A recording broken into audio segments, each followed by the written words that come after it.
Welcome back to another video. You'll be able to hear the heater in the background, so that's annoying, but it is what it is. I need it on. It is week 2 of the block. It is Tuesday evening. I was meant to be training at 4 every time, but it's now 20 to 6, but I have actually had a really productive afternoon. So I'm trying to figure out the best way to set up my week rather than just like working through all of my work and all of my list of other jobs.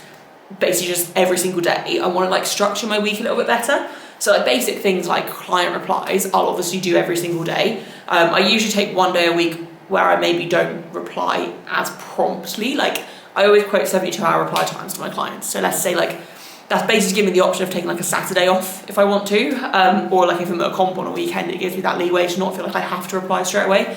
But generally I like to keep on top of them just so that I'm not overwhelmed with notifications when I then go back to them. So I generally reply to them like throughout the day anyway, or like within 24 hours typically.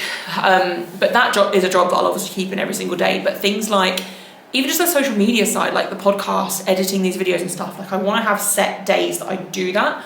So what I think I'm going to do is, because Tuesdays are usually pretty quiet for me, like Sundays and Mondays are programming days. Tuesday, typically I have a few replies and stuff to go through, but most of my Tuesday is kind of free. So I think I might make Tuesday my like editing day, because like I've just spent the last 2 hours on the sofa just like, well, mostly procrastinating, but also putting the videos and stuff together and uploading. I've got now, because it takes a while for each video to upload, so I've just uploaded 2 more videos to YouTube, so I am like completely up to date. Like I can literally empty all the videos off my camera and basically start again from now, which is a very nice feeling because I've been a bit overwhelmed with the backlog I've had. So yeah, basically just trying to figure out a structure of my week, and then I might have like a set couple of days for podcasting, depending obviously on the guests' availability. I need to be somewhat flexible with that. But yeah, basically just try to structure my week a little bit better and plan exactly how I want to split things up. That will work well for me, especially as I'm getting busier, because I need to manage my time better. Also, I am very much dialing my nutrition in. I've said this so many times, but I'm away Saturday for my friend. Well, I say away. I'm going to train with my friend for her birthday on Saturday. So Saturday, we're probably going to grab food on the way home. So Saturday, I'm probably not going to track. I'm just going to kind of eat whatever I need to as a pre-workout meal, and then just literally go for food with them after. But I mentioned this on my Instagram story. I've been in such a rut, and I know I've spoken about this in videos as well.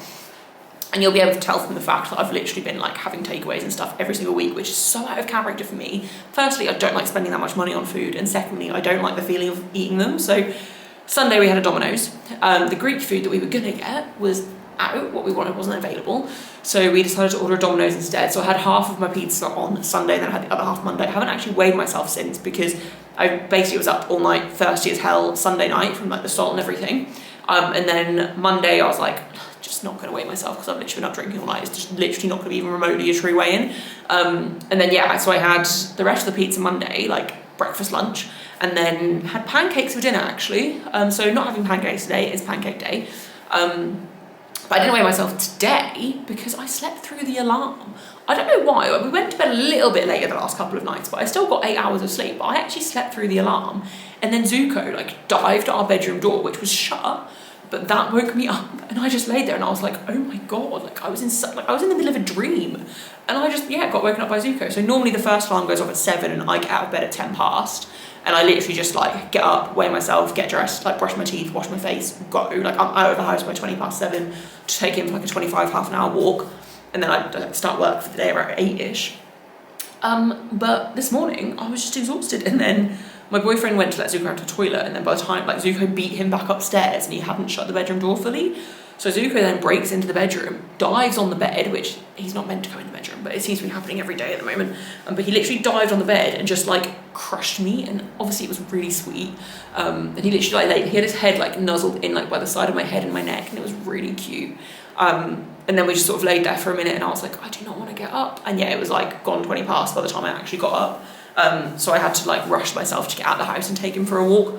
So I didn't really have time to weigh myself. Obviously I could have, but I don't want to be late towards like starting my day. Like I like my day to start by 8 o'clock in the morning. Like I like that routine. So yeah, didn't weigh myself today either. I will weigh myself tomorrow. I'm obviously tracking today. But what I've actually done, so last night I did a food shop, and I basically made sure to get some different ingredients and things that I can actually cook up food and prep things, and I've set myself the goal. So basically what happens is I am very I always eat the same foods. Don't know best way to word that. So I always kind of eat the same foods, rotate between the same meals and meal prep, because it's just convenient, right? And it's just easier to stay on track if you've got everything, you know what you're doing, buy the same groceries week in, week out. And that works really well for me. Like, I don't mind doing that because I always make sure it's foods that I enjoy, but obviously eventually you get sick of them. And I think that's basically what's been happening over the last few weeks. Like, I've gotten a bit sick of what I'm eating and I can't be bothered to prep because I'm not excited to eat the food. So I've set myself a goal this week of every single night I'm going to meal prep something different so that I've got stuff in bulk. Last night, so Lily, who trains at Powering Through, has an Instagram page of recipes that she recently started, and she's like a fantastic cook. And she put on there, so it's called #Hungries, and she put on there a banana bread recipe. She said it's like an intra-workout banana bread. And I was like, I love anything like cakey banana bread, like love it. So that's a recipe that I've been wanting to make for a while since she put it on there. That was one of the first ones she put on there. So I was like, well, you've got most of the ingredients already in the fridge, so just buy the other ones that you need and make that. And I made it last night and it was so good, like so good. I'm not going to use it as an intra-workout, like I'm literally just going to use it as a snack when I feel like I want like a sweet treat.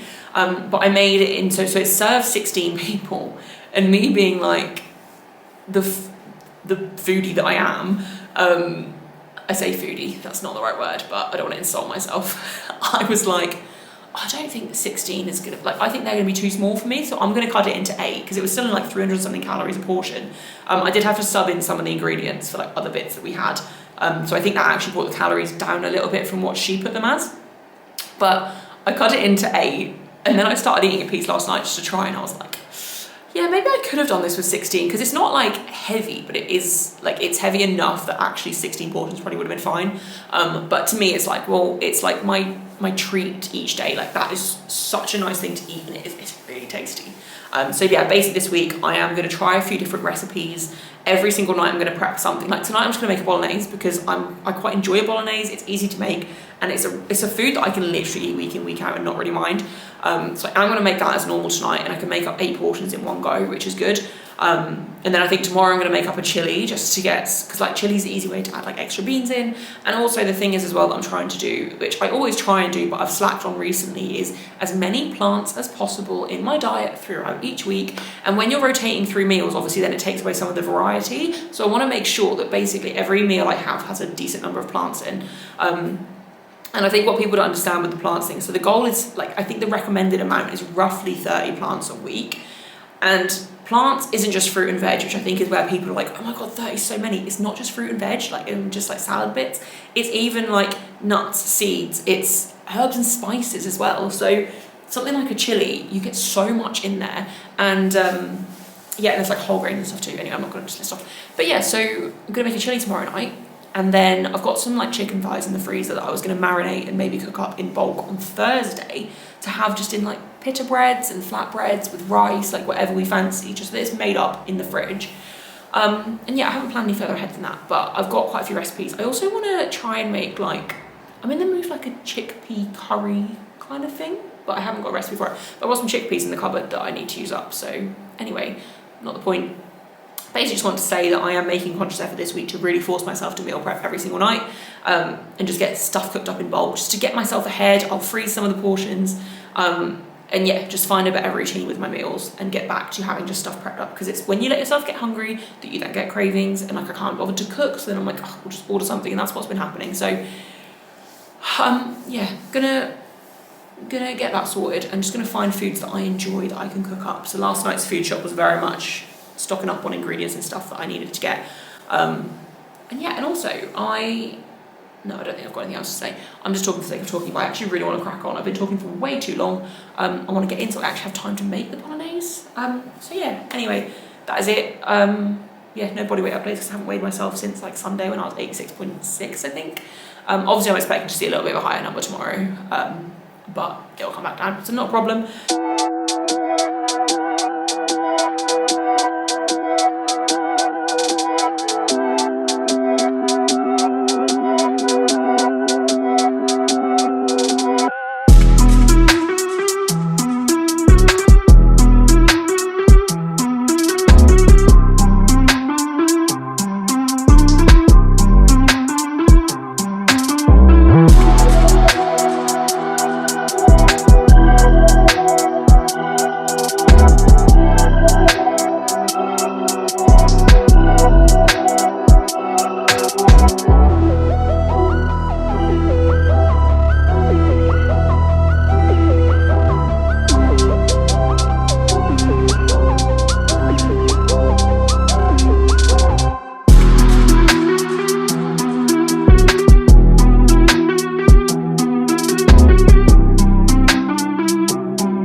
So session is complete, took me about an hour. Really happy with everything felt good. On squats, I did try having an ever so slightly wider stance, just to see if I felt like my balance and everything was a little bit more consistent, which it did, but I noticed that my knee cave was slowing me down more than it does with a narrower stance. So I still think narrower is better. Don't get me wrong, it wasn't much of a difference at all. But I think it's something I'm just gonna try a little bit. It's literally only a minor change, it's not gonna really impact much. And just kind of pay attention to how it feels. High bar felt fine. It's definitely getting heavier now, like getting harder, but it felt decent enough. And then tempo bench, I also tried foot position a little bit more. I tried slightly wider and I tried narrower. Definitely get a lot more leg engagement with my feet narrower. But wider is like more comfortable. But strength-wise, I think they're both pretty similar. I'm still obviously getting good leg drive from my feet wider. I just don't necessarily feel it in my quads as much, which is fine. But I think I'm going to stick with the narrower for now, just because it's what I've been doing. But elbows feel surprisingly good, bearing in mind when I was, I think I did 70 for my first warm-up, and I think it was then that I was like, oh, my elbow feels a bit rubbish, but actually I just thought about it and I was like, I haven't really felt it this whole time actually, like since that 70. Didn't really feel it on squats either, so that is all good news. Out of breath. Nothing else to really say, I don't think. Just a good session. News today was released about British powerlifting, basically to handle or coach at a competition at national level they've now announced that you have to have a coaching license, and there's a lot of controversy online about it. I haven't actually spoken out about it. I've spoken to a few people privately because they've asked me my thoughts on it. But generally I think it's a really good thing. So basically to do, I can't remember exactly what you have to do, basically you have to do like safeguarding courses and stuff to be able to apply for this license, and you then have to pay for the license, which I don't love that you then have to pay for the license. Bearing in mind you have to, like, obviously I'm a member of the federation anyway, like I ref and stuff, so I get a membership anyway, or I can have a membership anyway, but you have to pay for the membership and then pay for this license on tops. But at the same time, like, it's like 20 quid. And I think, like, for me, like, as a lifter, it's not ideal for me. Like, in all honesty, like, I'm someone that's almost negatively impacted by this for the fact that as a lifter, unless, like, at British last year, I paid a coach to handle me, but that's a very rare thing that I wouldn't normally do. Like, normally my friend handles me, and she's just got a non-lifting membership at the moment. I mean, she is planning on competing again at some point, but for now she's not really competing, like, she's just happy training. So she has a membership that's literally just to handle me, and then she sometimes helps me with my lifters at regionals as well. So she now won't be able to handle me at national level comps, which means I'm going to have to either handle myself or pay a coach to handle me, although to be fair, I've got friends that are coaches that I could probably ask anyway. But there's that, which is a bit annoying for me, but at the same time, I'm quite happy to handle myself. Like, I don't really care. Although I can see myself getting stressed out in the warm-up room when, like, I don't know, it'll be fine. Anyway, overall though, I actually think it's a really positive thing because it makes the sport more professional. And the only competition where I think it's probably a negative thing is Bucks, British Uni Champs, because, like, with Bucks, it's very much like a team thing. Like, each uni sends its lifters, and obviously it's an individual sport still. But typically what happens is uni lifters will just all muck in and handle each other. Whoever's not competing on this day will handle people and stuff like that. So it means that they're not going to be able to do that as much, and they're going to have specific coaches to help them, or they're going to have to apply for the license and pay for the license to be able to do that for each other. But I mean, overall, I think it's a good thing, right? Like, I want my job as a powerlifting coach to be as professional as possible. I want people to view it as professional as possible. And this is a step in the right direction. And I also want, like, safeguarding and stuff in place. And although it's not maybe the most perfect system for this all, I do think it is a good step in the right direction. Like, in other sports, you can't really coach without some kind of checks and stuff. So, yeah, overall, like, that's probably what I'm really going to say on it. Like, overall, I do think it is a positive thing. But there has been a lot of people that aren't thinking that and that are thinking quite negatively on it. But that was just, like, my first, like, overall impression. I haven't really looked into it too much yet, to be honest. Like, it's obviously something I'm going to need to get, but I've not got any lifters doing juniors. I was meant to be handling someone that I know, but he's now, well, his coach is now able to go, because originally his coach couldn't go. So I was going to travel down and handle him, but I don't need to anymore. Although with this news, I might now have to, but I don't know. But obviously, either way, I can get this license pretty comfortably. It's not a problem. I think you have to do, like, an anti-doping course and stuff that I've already done anyway. I'm pretty sure it's the one that I did for Commonwealth. So all is fine for me to get the license. It's not a big deal at all. And I think for most coaches, it's not a big deal. I think the people that are upset about it are the people whose friends handle them or, like, family members handle them and stuff. But it's not something where you have to have a coaching qualification to apply for. You just have to basically do these courses and be in good standing with the Fed to be able to apply for it. So in my eyes, I'm like, well, it's not hard to get, it's just a little bit time consuming if you haven't done these courses yet. But no, I want powerlifting coaches to be respected as coaches of a sport. It is a career, it is like a long-term career and stuff now. Like, I want it to be viewed as that, and I think this is a step in the right direction to do that as well. So yeah, that's my 2 cents on it. Although by the time this video comes out, the news is going to be quite old probably, so, but it's fine. Anyway, I'm going to stop talking. I'm going to go in, I'm going to meal prep, and I'm going to have some dinner, and then I'm going to spend the rest of the night on the sofa, I think, and just chill out. Plan is to just, yeah, have a chilled evening and hopefully get to bed in decent time. I need to walk Zuko as well, actually. That's something I definitely need to not forget to do. But yeah, anyway, good session. Happy with how it went. Everything felt nice and comfortable. Probably not going to film any more for this video, actually. So this will be the end of the video, and I will catch you guys in the next one.